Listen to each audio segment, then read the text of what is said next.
Bom, pessoal, aqui agora, se vocês se lembrarem um pouquinho da agenda, eu estou com uma colinha aqui, a gente se propôs a falar agora sobre sobrou dinheiro, e agora, né? O que a gente começa a fazer? Então, eu vou fazer o mesmo pedido para que todos se apresentem aqui. Tem uma questão muito interessante nesse bloco, que é a questão de empregado versus empreendedor. Temos aqui o Diego, por exemplo, do Bússola do Investidor, um site, quer dizer, é um empreendedor, pode falar um pouquinho para a gente mais sobre isso. A questão de ganhar, gastar e poupar, e investimentos, como decidir qual é o melhor para mim. Tem a pergunta do milhão, que é qual é o melhor investimento. Vocês vão ter que se virar para responder. Então, eu acho que a ideia é a gente avançar um pouquinho, quer dizer, saímos das finanças pessoais, vamos entrar agora mais em decisões, e aí no último bloco a gente vai falar bem mais sobre investimentos específicos. Então, vou pedir que cada um se apresente, por favor, começando aqui com o Diego, para a gente dar sequência no nosso bate-papo aqui. Vamos lá? Vamos lá. Então, meu nome é Diego, eu sou um dos cofundadores do Bússola do Investidor, que é um portal com ferramentas para ajudar o investidor pessoa física, que existe aproximadamente uns 2 anos. A gente oferece calculadora de imposto de renda, gráficos, cotações, informações financeiras, uma série de informações que são importantes para ajudar a pessoa a tomar a melhor decisão em que ativo investir na Bolsa de Valores. Né? Eu trabalhava no mercado financeiro e depois de trabalhar alguns anos no mercado financeiro, eu percebi que eu realmente minha vontade era empreender, abrir alguma coisa, começar meu negócio, e comecei no Bússola do Investidor, que atualmente tem crescido bastante e tem cada vez mais se tornado uma referência entre um lugar onde os investidores consultam para tomar suas decisões de investimento. Bom, meu nome é Mauro Calil, eu sou fundador da Academia do Dinheiro. A Academia do Dinheiro é um lugar para você praticar, né, essas finanças, como no outro bloco falaram, né, a gente está sozinho aí.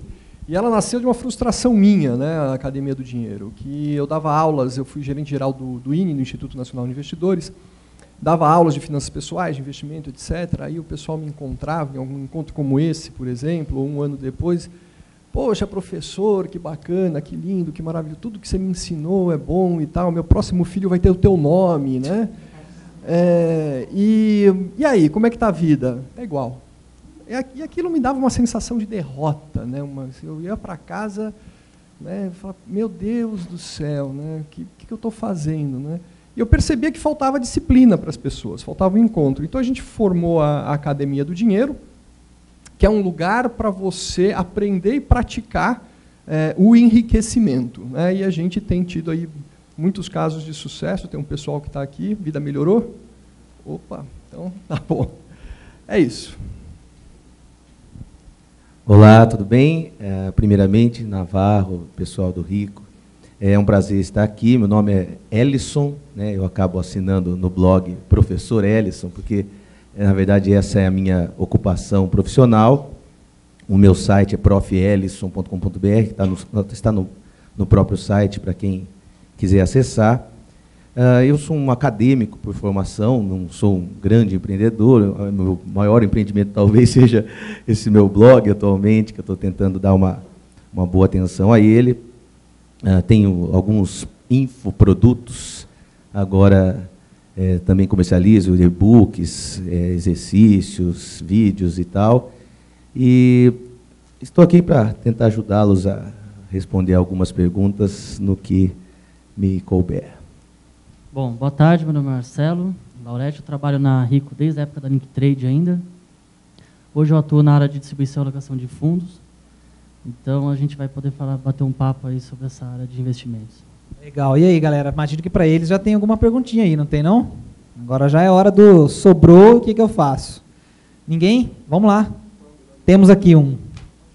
Qual é o melhor investimento? Nós vamos chegar nessa, vamos lá. Fala seu nome, por favor, para o pessoal que está online também escutar. Obrigado. Meu nome é Cleiton e a pergunta é direcionada ao professor Ellison. Eu queria que ele falasse sobre independência financeira, como chegar lá. Legal. Qual o seu nome? Cleiton. Cleiton. Tá. Bom, Cleiton, independência financeira é um conceito bastante abstrato, assim, né? Não existe, tenta-se falar assim, um conceito fechado, objetivo do que é independência financeira, Alguns autores dizem, por exemplo, que a hora que você tem receita passiva maior que seus gastos, você já atingiu a tal independência financeira. Eu costumo pensar em independência financeira como algo mais subjetivo, que independência financeira significa você ter a liberdade de fazer o que você quer e deixar de fazer o que não quer, né? E isso não necessariamente você precisa ter receita passiva para conseguir sustentar todas suas despesas, porque isso é um processo e fica muito até frustrante você pensar que você vai ser independente financeira só daqui tantos anos. O bacana é você curtir esse caminho, esse processo, e, como já até foi falado nesse primeiro bloco, curtir essa sensação de ganhar a independência de si, tanto moralmente, pessoalmente, profissionalmente e até financeiramente também. E aí? Alguém quer entrar responder essa pergunta? É muito boa. A gente não está aqui para concordar com tudo, tá? Mas, assim, eu acho legal isso, mas, sinceramente, na minha opinião, eu sou um dos autores que fala: independência financeira é o seguinte, cara, você tem dinheiro e você trabalha se você quiser. Tá? Assim, com o que quiser, por que quiser. Então, e você pode ter muitas formas de ter essa renda passiva, né? Você pode montar um negócio, um blog, lançar um livro que vai vendendo, etc., quer dizer, e vai pingando lá. No nosso primeiro curso, a gente mostra um vídeo exatamente disso, né? De dois amigos que tem que carregar água de uma montanha para a cidade, né? E um deles fala assim: caraca, um dia eu estou começando a ficar cansado, porque a cidade está aumentando, eu tenho que carregar cada vez mais água. E ele resolve construir um canal, enquanto o outro vai malhar, vai treinar o corpo e vai aumentando os baldes, né? E a receita passiva, ela veio depois de um tempo. Obviamente que no meio do caminho, você tem que trabalhar, você tem que se preparar, etc., né? Eu me dei conta que eu não precisava mais trabalhar aos 32 anos de idade, mas eu não precisava desde os 28. Né? Eu fiz carreira em multinacional, trabalhei bastante e trabalhava pra caramba. Assim, tipo, o dia que eu trabalhava pouco, eu trabalhava 11 horas, voltava para casa e falava assim: meu Deus, se meu chefe sabe que eu estou trabalhando tão pouco, o que vai acontecer de mim? Né? Então a gente fica naquela coisa, né? Até que eu me dei conta que nos investimentos eu ganhava mais do que no meu salário. Ganhava mais de dividendo do que no meu salário. E aí eu falei: bom, agora eu tirei lá um ano sabático, né? Não necessariamente viajei, eu fiquei em casa mesmo e casei. Aí, meu amigo, né? Aí a mulher me botou para trabalhar de novo. Assim, não sei o que vocês têm, que vocês não aguentam homem dentro de casa, cara. É uma coisa assim, né? Casa e homem não combina. E aí, enfim, casei. E aí voltei a trabalhar com o que eu gosto, que isso aconteceu meio por acaso, mas é bastante gratificante. Eu queria fazer uma observação, né, acho que, como o professor Ellison falou, independência financeira é um conceito assim, bastante subjetivo, né? Vamos supor que, legal, agora você está independente financeiro, e aí você vai fazer o quê? Né, um pouco do que o Mauro estava falando. Você vai ficar em casa sem fazer nada? Não, você não vai fazer em casa sem fazer nada, você vai provavelmente procurar alguma coisa que você gosta de fazer. Então, por que não se encontrar alguma coisa que você gosta de fazer e tentar ganhar dinheiro fazendo isso? Né? Você não precisa esperar ficar independente financeiro para procurar alguma coisa que você gosta de fazer. Você pode procurar isso agora e trabalhar para conseguir sobreviver, ganhar algum dinheiro fazendo isso. É um negócio mais prazeroso, é um caminho mais legal de ser trilhado, e você não fica com esse objetivo lá na frente, que pode ser uma coisa que, eventualmente, você nunca vai te satisfazer, que é essa independência financeira de não ter que trabalhar e não precisar fazer nada. Eu acho até que a independência financeira, vendo pelo lado do Calil, que ele recebia mais dividendos do que o próprio salário dele, eu acho que quando a pessoa pensa que vai parar de trabalhar, aí que ela tem que estudar mais ainda para poder manter os investimentos dele, porque às vezes ele pode entrar numa contramão e comprar um ativo que não te corresponda daqui a alguns anos e você acaba perdendo todo aquele dividendo que você recebia ou estava acostumado a receber. Então, acho que tem que aproveitar esse tempo livre e se dedicar ainda mais para esse mercado aí que é fascinante, né? Tem uma definição legal que a gente conseguiu colocar aqui, eu estava meio preocupado, mas apareceu. A Josiele dizendo aqui: independência financeira é quando você chega a um ponto em que o dinheiro trabalha para você. Quer dizer, é uma boa definição também, né? Eu acho que é uma...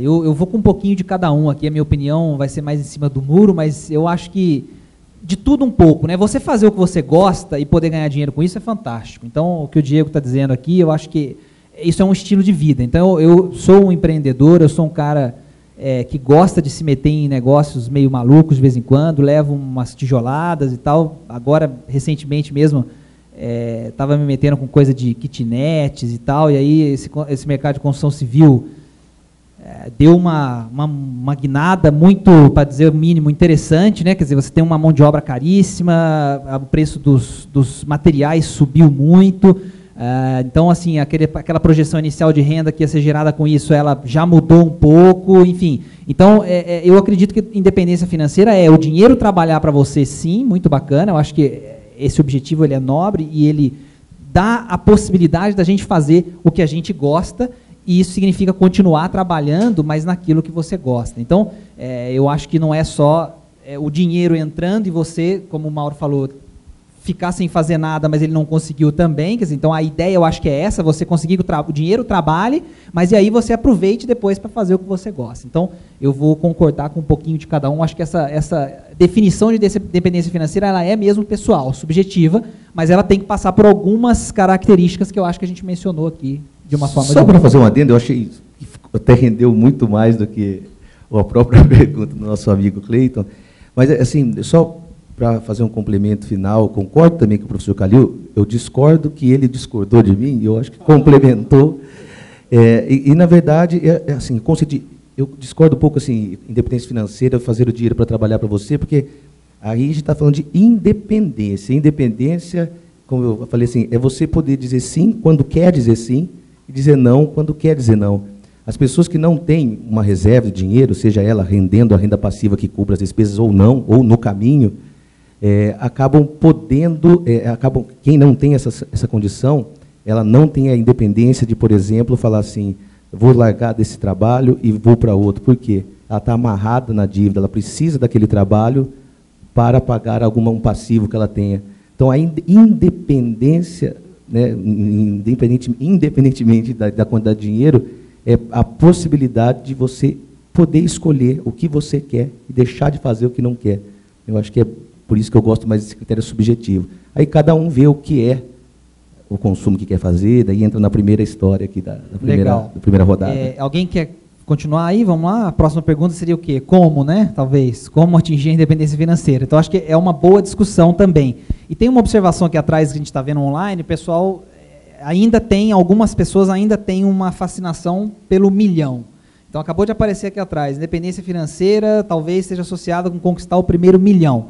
Aí vale aquelas observações, olhando algumas coisas que acontecem, por exemplo, na cidade de São Paulo, né? Quer dizer, se você quiser comprar um lugar para você morar e ter a sua independência financeira no lugar onde você mora, quer dizer, você não tem um imóvel, mas você chegou no primeiro milhão e você quer comprar para ficar dentro do seu teto e curtir a sua independência financeira dentro do seu imóvel, provavelmente você vai se frustrar, porque com 1 milhão você compra alguma coisa legal? Compra, mas já não compra o que você comprava há pouco tempo atrás. Quer dizer, então, de repente, o que vai sobrar já jogou por terra a ideia de que isso é independência financeira a partir de 1 milhão. Então, eu já lanço essa provocação para a gente começar a pensar em como, né, e aí a gente vai fatalmente cair nas alternativas de investimento, a gente vai discutir um pouco mais. Mas acho que começar com essa discussão é legal para definir melhor e tentar tornar mais palpável essa questão para a gente... Tem até alguém querendo fazer um comentário ali, vamos aproveitar, que aí a gente já leva a provocação adiante. Fala seu nome para a gente, para o pessoal online escutar também. Obrigado. Oi, eu sou o Victor. Você está falando de como chegar à independência, aí eu lembrei do Mr. Money Mustache, não sei se conhece. Ele alcançou a independência com 30 anos, ele tem um blog por diversão, que ele diz, que ele diz que não vai em restaurante porque se ele comer em casa ele vai gastar menos. Que ele não troca de carro porque o carro dele anda o suficiente. Então ele conta que ele economiza 75% economizado do salário. Junto com a esposa, que eles não gastavam com nada de lazer, que era para alcançar isso. Qual é a nacionalidade do Mr. Mustache? Acho que estadunidense. Então, justamente com o contraste do primeiro bloco, né, que ninguém consegue economizar, ele já tem esse vício de nem mesmo comer num McDonald's, porque ele pode comprar o o hambúrguer, o pão, o alface Tio para fazer em Patinhas casa. mesmo, esse é o tio Patinhas. Mesmo. Esse tipo de cultura, né, o Ebenezer Scrooge, né, que a gente coloca, né, é o estigma do cara que enriquece. Tá? Tem um livro que é sensacional chamado O Milionário Mora ao Lado, né, Millionaire Next Door. Esse livro é uma pesquisa de 20 anos feita nos Estados Unidos e mostra o perfil do milionário americano.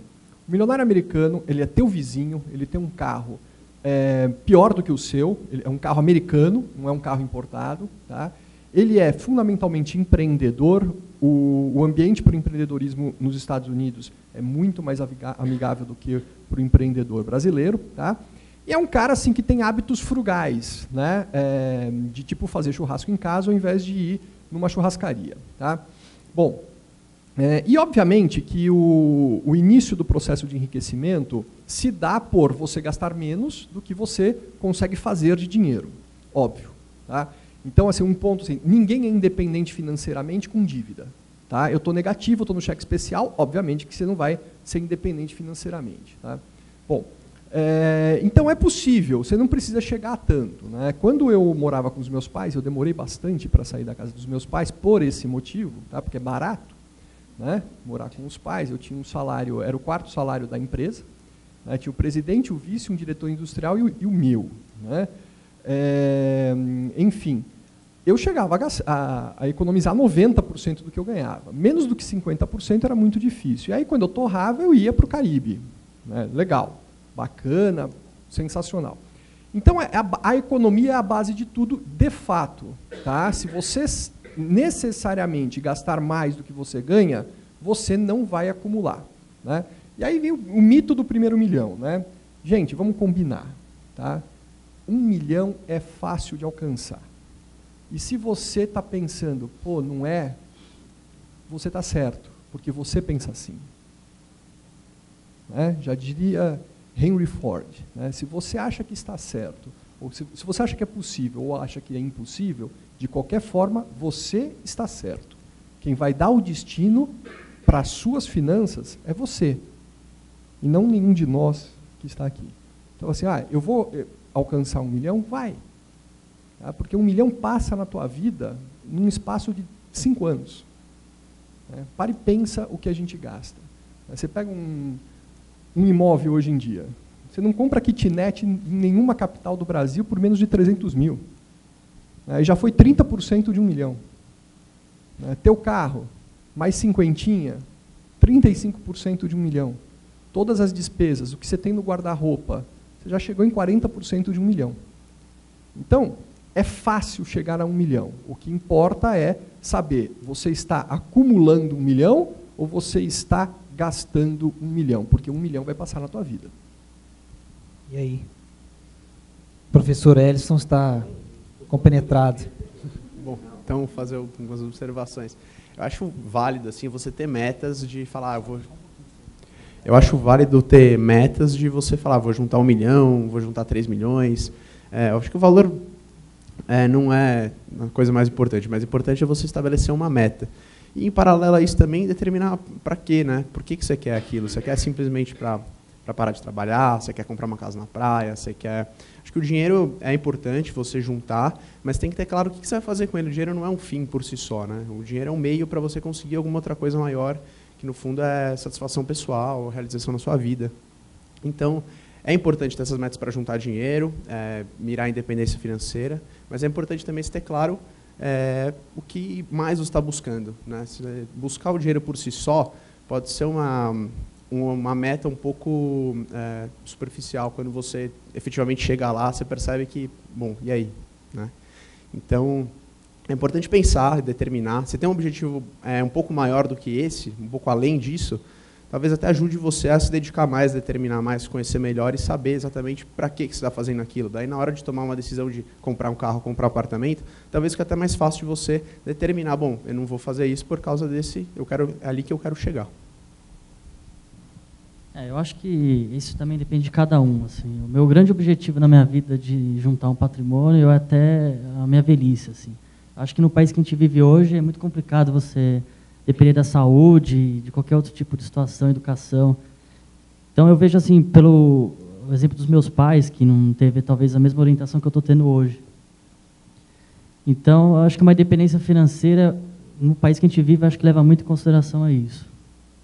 Você conseguir juntar um patrimônio para ter no meu caso, eu tenho 32 anos, com 50, 55 anos, eu poder estar bem tranquilo e sem medo de depender do governo. Né? É legal essa observação, porque no primeiro bloco a gente disse que é possível aliar a qualidade de vida a planejamento financeiro, então não deixar de fazer certas coisas enquanto se acumula patrimônio, quer dizer, eu acho que isso tem um valor, a gente falou muito sobre isso no primeiro bloco, mas ao mesmo tempo, objetivos maiores e como o André falou há pouco no primeiro bloco, a dificuldade de pensar ao longo prazo, quer dizer, e coisas que vão acontecer lá na frente, que normalmente a gente está esperando que alguém resolva por nós, quer dizer, alguma coisa vai acontecer lá na frente e a gente insiste em não acreditar que a conta da Previdência Social não fecha, que a gente vai passar por alguma transformação que vai dar certo, que a minha aposentadoria vai cair, vai ser melhor, o meu custo de vida quando eu parar de trabalhar ou ficar mais velho, ele vai baixar, porque ele vai baixar, quer dizer, quando na verdade você vai ter despesas com outras coisas que você não tinha,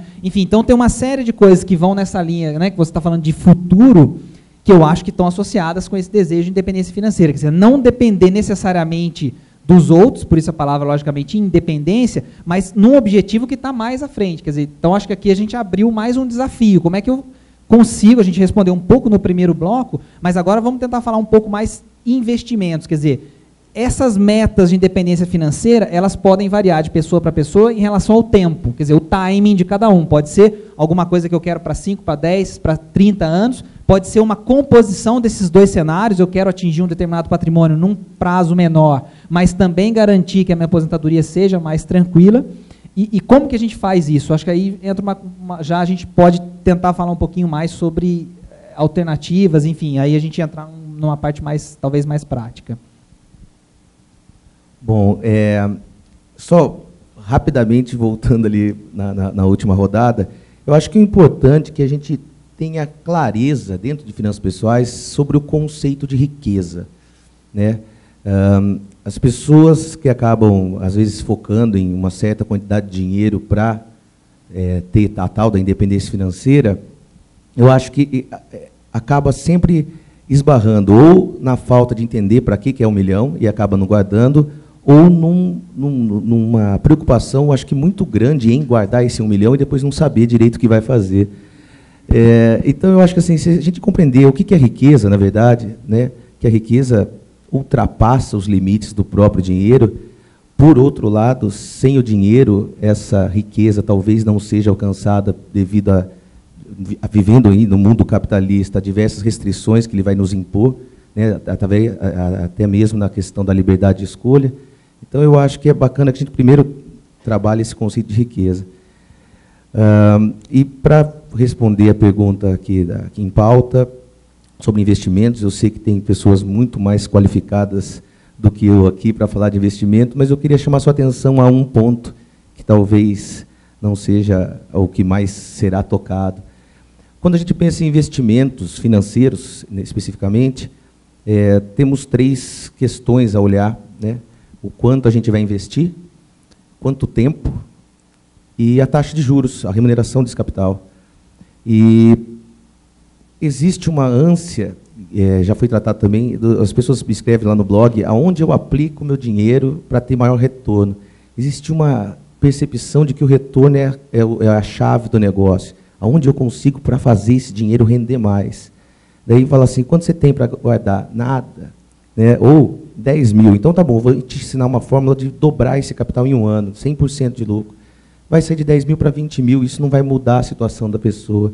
Eu sou bastante adepto para as pessoas que não têm ainda dinheiro guardado em falar, crie o hábito, que já falaram bastante também de hábito, de guardar, independentemente de onde você vá colocar esse dinheiro.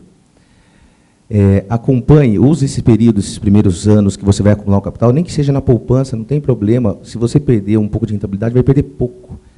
Vis-a-vis a questão do enriquecimento que você vai ter de saber quais são os outros investimentos. Daí você vai começando a criar uma cultura, nossa, eu estou colocando meu dinheiro no pior investimento que tem, depois do título de capitalização, que nem era investimento. Mas criar essa cultura de, aí vai estudar outros mercados de maior risco ou não, e focar principalmente no guardar, né? O guardar, molhar, regar a plantinha sempre de uma maneira constante e significativa, eu acho que faz muito mais, dá muito mais impacto na riqueza final do que um estresse imenso de saber onde investir, mas dado que guarda pouco, né? Então, eu acho que é uma reflexão importante de saber que, para ser rico, tem que guardar ou fazer a diferença entre receita e despesa ser grande.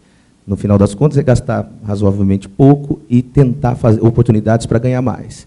Fazendo essa diferença ser grande, você já deu o primeiro grande passo. Depois disso, se conseguir rentabilidades maiores, melhor ainda. Mas grandes rentabilidades com pouco dinheiro guardado, talvez não faça grande diferença no longo prazo. Vou só aproveitar que a Dani soprou uma dúvida legal, para a gente continuar nesse assunto. Continuem falando disso, mas perguntaram assim, como é que eu faço para investir tendo dívidas? Quer dizer, eu faço isso, começo, não começo, organizo, existe uma regra? O que a gente pode ir por esse caminho? Vamos lá. Vamos colocar assim algumas premissas, né? Quando você quer investir, o que você faz? Você, na verdade, está buscando retorno financeiro. Ponto. Tá? Coloco R$1.000, recebo R$20, 2%. Coloco R$1.000, recebo R$200, 20%. Ok. Você tem dívida, você tem juros contra você. De qual ordem? Na hipótese melhor, uns 3,5% ao mês. O que é que te dá 3,5% ao mês? Nada. Né? Nem corrente financeira te dá 3% ao mês. Né? Então, pirâmide financeira e tal, não vai te dar isso. Então, o que você tem que fazer? Você tem que se livrar dessas dívidas, né? Que é a mesma coisa que passar a ganhar 3,5% ao mês. Né? Porque se você está pagando, você tinha 1.000, e agora você está devendo 1.035, e depois mais 3,5 sobre os 1.035, você está com capacidade para pagar aqueles 35, significa que agora você vai ter capacidade de poupar. No teu planejamento, que vem em linha com o que o Ellison falou, no teu planejamento você está ganhando 3,5%. Não porque está investido, mas porque deixou de sair. Ponto. A partir desse momento, tem outras coisas a fazer antes de começar a investir. Por exemplo, você come 1 quilo de carne por semana. Então, 4 semanas, 4 quilos de carne. E o quilo da sua carne custa R$15, por exemplo. De repente, aparece uma promoção de 15 por 13, 20% de desconto. O que é que te dá 20% de desconto? O que é que te dá 20% de rentabilidade em uma semana? Nada. Né? Então, aí, nesse caso, o que você tem que fazer? Você tem que estocar o freezer, amigo. Né? Compra carne para o ano. Né? E continua comendo 1 quilo por semana. Né? Porque aí você rentabilizou todo aquele dinheiro gasto da carne, né, em algo a seu favor em 20%. O que você faz com aqueles R$3? Vai para o investimento. Tá? Repara que o dinheiro no teu planejamento financeiro pessoal é exatamente o mesmo. Só que aí você está tirando do consumo, né, e está colocando. E a tua qualidade de vida está igual. Não é porque está mais barato que a carne está estragada. Né? Pelo menos não devia estar. Né? Ok? Tá, troca o freezer. Então, tá? Ok. Aí vem a questão, mas pequenas quantias, né? Onde que eu invisto? Hoje a gente tem investimentos, né, Laurete, a partir de R$100. Você consegue comprar um tesouro público hoje por R$30 na Rico. Quer dizer, R$30, você já começa a investir em tesouro que vai te dar uma rentabilidade 30% maior que a poupança. Sim, mês passado, agora, na quinta-feira passada, a gente tinha títulos que pagavam 12% ao ano. E a poupança está 5,5 ao ano, mais ou menos, 5,4. Quer dizer, é o dobro de rentabilidade. E aí eu entro naquilo que ele falou, que eu acho que é muito mais fácil e até psicológico. Quando você coloca uma quantidade financeira num produto numa única vez, o seu psicológico vai, se ele for mal, você vai sofrer muito mais do que você colocar aos poucos. Porque você vai pegando várias variações e vai entrando, vai fazendo um preço médio. Então eu acho que isso andem junto com aquela conversa da paciência. A consistência e congruência, né? Exatamente. Que a gente fala. A consistência e congruência. Quer dizer, você vai colocando aos poucos, se você coloca 10 mil, né, e tem 9.800 em uma semana, você fala, meu Deus, estou perdendo tudo. Você acaba saindo do produto antes do tempo, às vezes é um produto que vai te entregar no futuro o que ele prometeu, e aí você sai antes e acaba tomando prejuízo, entre outro, acontece a mesma coisa. Então, o melhor investimento que eu vejo, tá, é essa questão da compreensão do dinheiro na tua vida. Né? Educação, me perguntam, né, todo final de ano, né, imprensa para você também, para todos nós, né, quais são os melhores investimentos? Agora eles já estão mudando. Antes era assim, quais as apostas para o ano que vem? Graças a Deus já trocaram a palavra apostas, né, por os investimentos. No último ano, nos últimos 2 anos eu falei a mesma coisa e saiu, né? Olha, o melhor investimento que existe é a educação financeira. Isso dá retorno, tá? Porque você muda e o dinheiro começa a aparecer na vida de uma forma assim impressionantemente bem, né? Para a gente resumir um pouquinho, que o pessoal continuou com essa dúvida, a gente falou um pouco, se a pessoa tem dívidas, ela precisa organizar essas dívidas e eventualmente se livrar. Quer dizer, não faz sentido investir tendo dívidas. É isso que a gente, exatamente. A gente chegou não mais faz ou menos nesse consenso. Receber 1% de rentabilidade ao mês, que hoje em dia é alto, tendo que pagar 3,5%. Então, aí tem um discurso sempre muito interessante, principalmente profissionais que estão em instituições financeiras, vocês já devem ter ouvido um pouco isso, que é aquela história do tipo assim, você tem uma grana parada lá e cuidado para você não descapitalizar, não vai pegar aquele dinheiro fazendo isso, eu te empresto aqui a tantos % ao mês e você mantém aquele seu dinheiro parado na poupança. Vocês já escutaram esse discurso? Não. Quer dizer, você deixa o dinheiro parado sendo rentabilizado com zero qualquer coisa e pega um outro... especial a 6%. A 6%. Então, acho que tem que tomar muito cuidado com essa realidade, né? O Mauro e as pessoas aqui estão lembrando, porque, de novo, eu volto naquilo que eu falei no começo.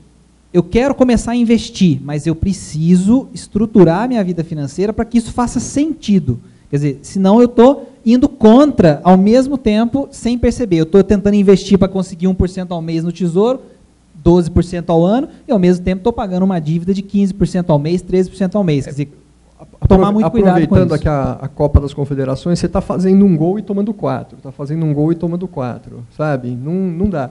Outro discurso, que aí também tem em linha com o que o André falou, do vendedor, né? Olha, deixa o teu dinheiro aqui, porque se você se descapitalizar, vai que você tem uma emergência e precisa do dinheiro. Então, continua pagando juros, entendeu?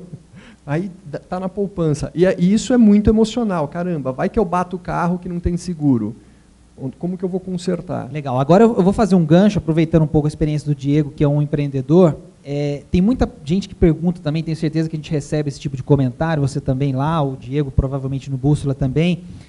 As pessoas que têm dúvidas em relação a enriquecer ou a começar a investir, com 2 perfis diferentes. Aquele que é a pessoa que tem um emprego tradicional, quer dizer, a pessoa que tem ou carteira assinada, ou que presta serviço e trabalha de uma forma, digamos, tradicional, quer dizer, então ela tem um empregador, ela tem a sua posição no mercado de trabalho, e aquelas pessoas que são empreendedores, quer dizer, então, gente que tem o seu negócio, ou que tem uma sociedade com outras pessoas em um negócio.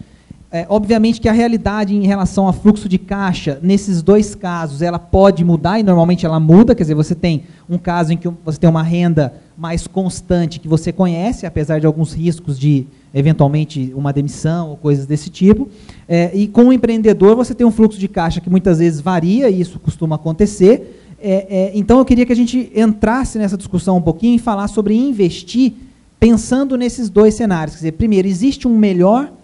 se existe um melhor porquê e como é que a gente faz sendo empregado ou sendo empreendedor para garantir que o investimento é algo que a gente vai fazer no dia a dia. Quer dizer, eu recebo essa dúvida de maneira bem frequente, imagino que outras pessoas também se preocupem com isso. Que é muito comum as pessoas dizerem, poxa, mas a minha renda, eu tenho uma empresa, tem mês que entra tanto, tem mês que entra pouco, eu não consigo me organizar porque eu tenho um mês eu ganho muito, outro mês eu ganho pouco, e aí eu não consigo guardar, enfim. Quer dizer, essa é uma discussão recorrente em finanças pessoais, acho que a gente pode dar uma pincelada nesse sentido.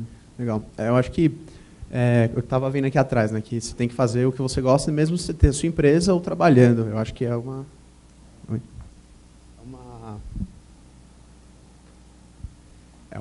você tem que fazer o que você gosta, seja na sua empresa ou seja na empresa de outra pessoa, não tem certo, não tem errado, mas...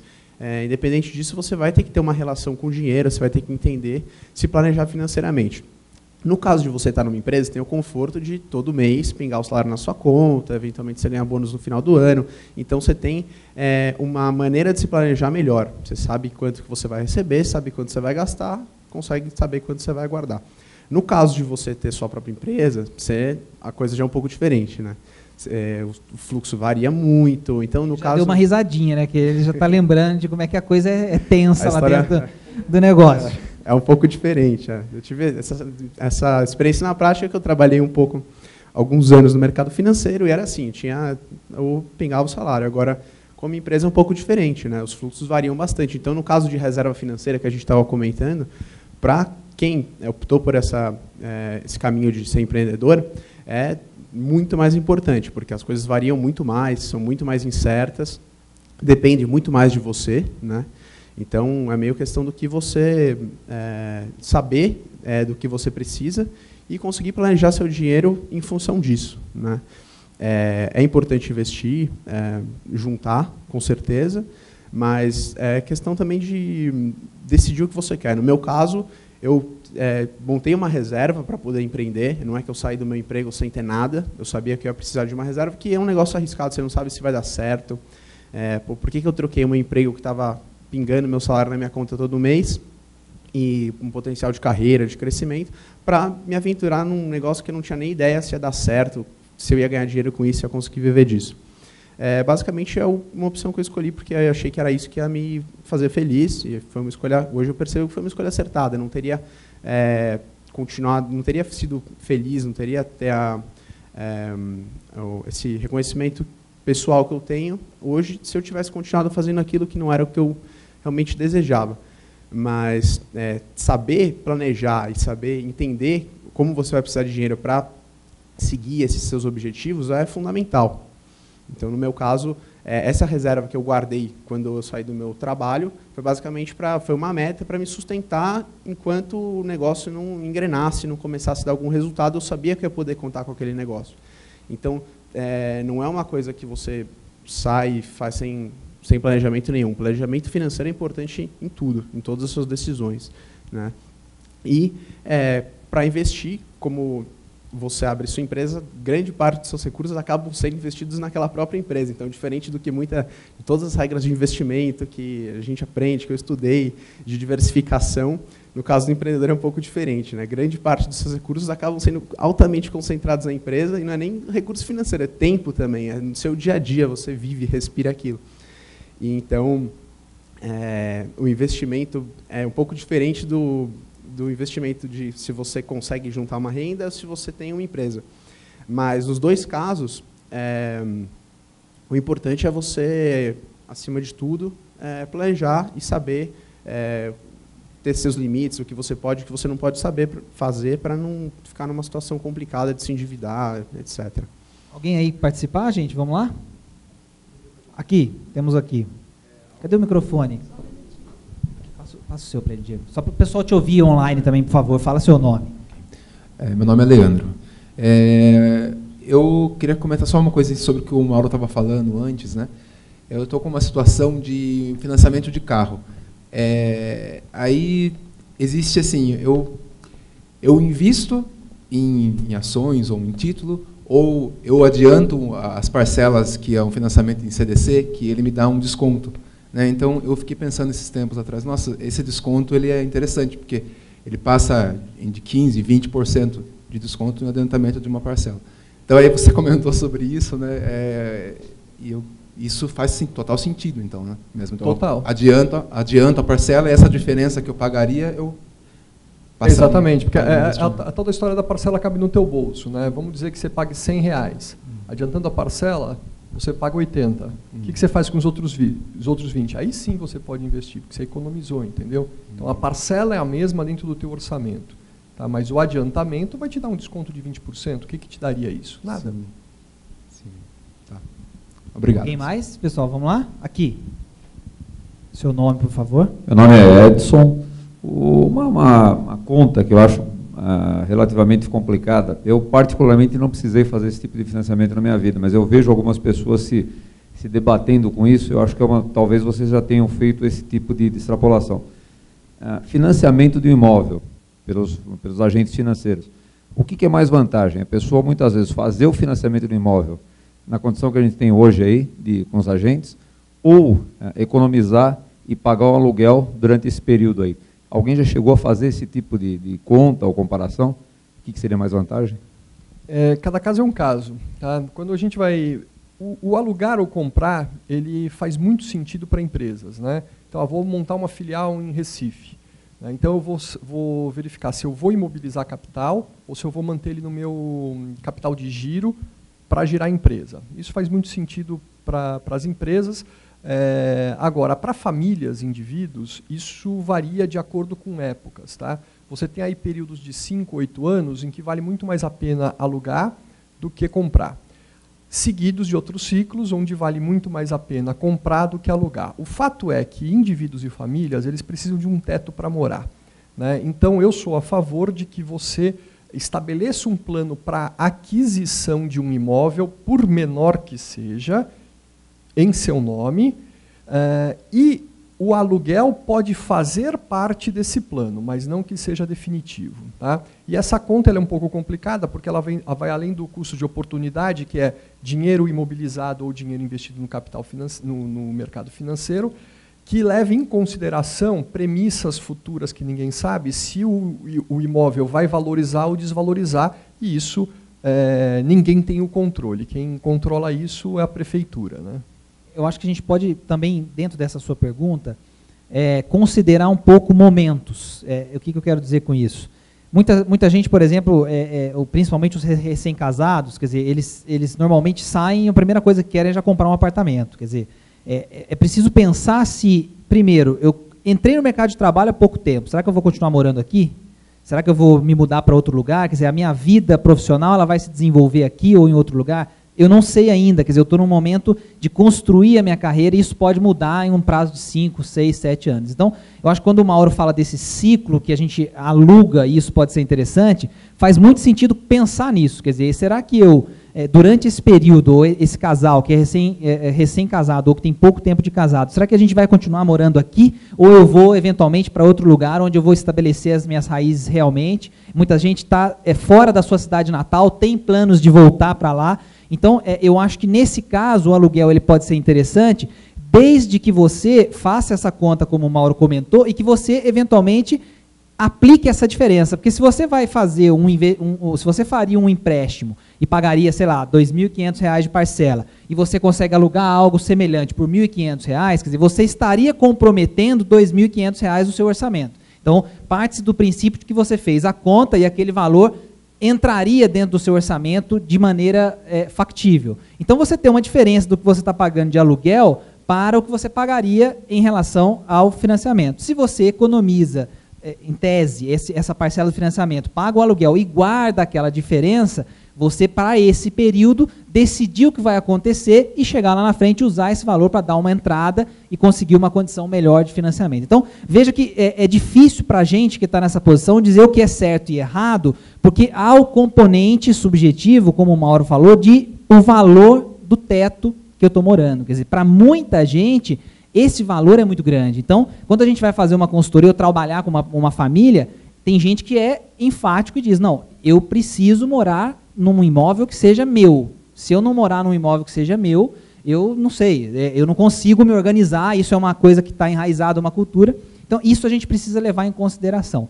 Mas eu acho que pensar nessa questão dos momentos também é importante para eu saber se eu não estou fazendo ou tomando uma decisão que vá prejudicar, muitas vezes, um plano de vida. Só para finalizar, muitas vezes essa parcela, para um casal jovem, é uma parcela que vai onerar muito o orçamento. Então, muitas vezes é mais interessante um aluguel mais barato e ela não vai conseguir aqueles R$ 2.500, por exemplo, com tranquilidade, então ela vai num aluguel mais barato nesse começo, economiza uma parte, mas ao invés de imobilizar R$ 2.500 do dinheiro dela no mês, ela consegue baixar um pouquinho e mesmo assim guardar para o objetivo de comprar a casa própria. Então, eu acho que vai caso a caso, mas a gente tem essas nuances que eu acho que vale a pena a gente considerar.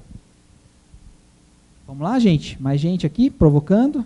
Não, Elson, vamos lá. Desculpa, Elson. Vou fazer um comentário pequeno. Eu acho que essa questão de financiamento de imóvel, ela tem um problema de se tocar um pouco nesse assunto, que a gente acaba mexendo Alô? A gente acaba mexendo numa questão muito enraizada culturalmente, né? Quando a gente fala, por exemplo, que viver de aluguel pode fazer parte da estratégia, você ouviu durante anos que pagar aluguel é dar dinheiro jogado fora, dinheiro jogado fora, coisa que não é sua, você mexe com uma questão bastante emocional e bastante complicada. Eu acho que só tenho uma certeza com relação à decisão de comprar ou não imóvel financiado, ou alugar, ou qualquer outra decisão financeira, que você pense na questão da administração de risco. O maior problema que eu vejo em quem financia imóvel não é na decisão em si, mas é não saber quais são os riscos que ela corre em fazer um financiamento tão longo de algo tão caro. Esse é a chave, eu acho que essa é a chave. Se a gente souber, se a pessoa souber quais são os riscos que ela corre de um financiamento de longo prazo, de algo que é caro, as decisões poderiam ser melhores. Que a gente não sabe qual é a decisão boa, a gente só sabe a decisão ser boa depois que passou. A gente pode tomar uma boa decisão e não ter um bom resultado. Mas, na média, a gente tenderia a acertar mais se a gente administrasse melhor o risco. E o que acontece é que a gente não sabe, as pessoas, no geral, não sabem quais são os riscos que elas estão incorrendo em fazer aquele financiamento. Parte-se em busca de um sonho, que não tem uma justificativa técnica por detrás disso, e ela pode se ver em apuros e aquele sonho se tornar um pesadelo. Temos alguém aqui, do lado? Aqui. Seu nome, por favor. Então, antes de mais nada, satisfação conhecer o professor Ellison, porque o meu nome também é Ellison. Opa, que legal, muito legal. Então, a questão é a seguinte... Primeiro Ellison que eu conheci na minha vida, frente a frente. Tá vendo? Tem que tirar foto daqui a pouco, hein? Senão daqui a pouco vamos histórico. registrar o momento, né? Então, a questão é a seguinte, sobrou o dinheiro, e agora? Talvez a minha pergunta mude um pouco o curso, mas tem se ouvido falar muito ultimamente de fundos imobiliários. Né? Em contrapartida, alguns analistas falam que pode estar próximo a um boom imobiliário, uma bolha, né? Devido a esse boom, né? Que estão supervalorizando. A pergunta é, né? Em que medida a gente deve confiar nesse tipo de fundos e se realmente é um bom investimento? Eu acho que, primeiro, as pessoas confundem muito com fundo imobiliário com fundo de investimentos. Né? Primeira coisa é que isso é uma renda variável. Tá? Então, assim, o ano passado, o fundo imobiliário foi o que bombou aí de rentabilidade, esse ano já não está acontecendo isso. Então, você tem que pôr na cabeça que você está comprando uma fração do imóvel. E se tiver vacância de aluguel, você vai sofrendo seus dividendos, que é o que está acontecendo no ano de 2013. Eu acho que, por longo prazo, com uma diversificação de carteira, eu acho que é um bom produto. Você tem um dividendo yield ali mensal, né? Então, mas assim, sempre montando um portfólio sustentável. Nunca 100% num único ativo. Tá? Principalmente que pessoas que gostam de aplicar em imóvel, eu acho que é uma boa alternativa. Vou falar do boom imobiliário, tá? Tá, ok. Bom, boom imobiliário. O que aconteceu, se você entrar num site chamado Urban Systems, tá? Eu não lembro o nome do proprietário do site, mas é o cara, na minha opinião, que mais entende de imóveis urbanos no Brasil. Tá? Ele é consultor de prefeituras, governos e até de investidores estrangeiros. O cara é bom pra caraca. Ele mostra o seguinte, de 2002 a 2007, a gente tem que entender um pouco as grandes movimentações financeiras. Tá? Quem tem dinheiro tem muito dinheiro. Né? Então, quem faz a onda é quem tem muito dinheiro. Então, quem tem muito dinheiro de 2002 a 2007 estava onde? Na Bolsa. Né?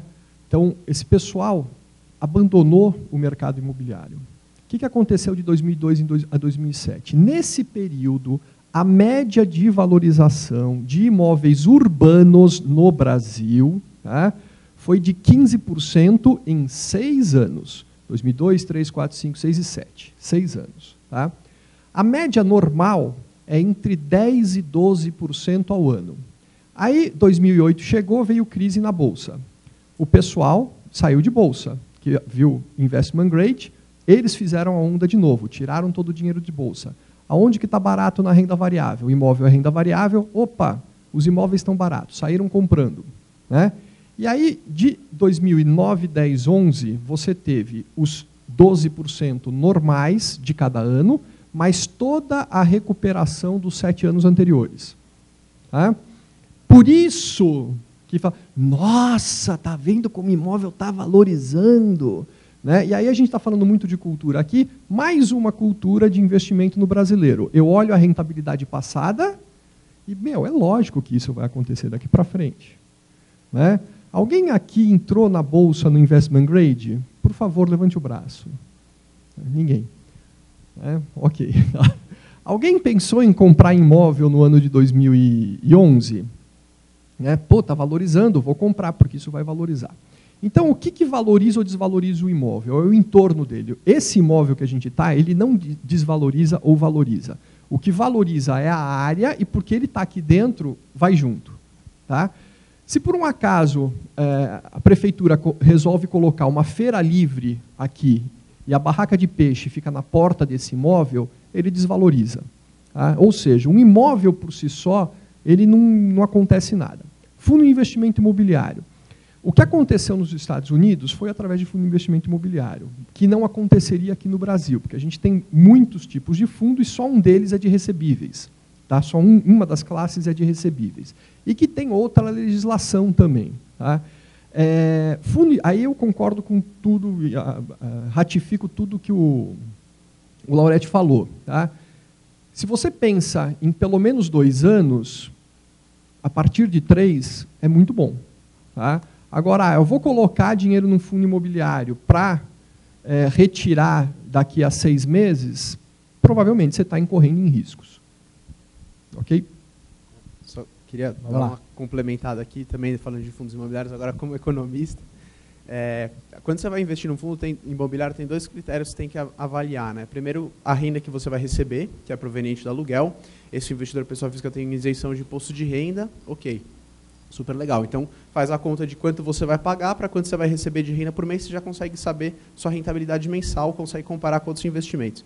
O outro rendimento que você vai ter no fundo imobiliário é uma eventual valorização da cota do fundo, que é uma consequência da valorização do imóvel que o fundo é dono.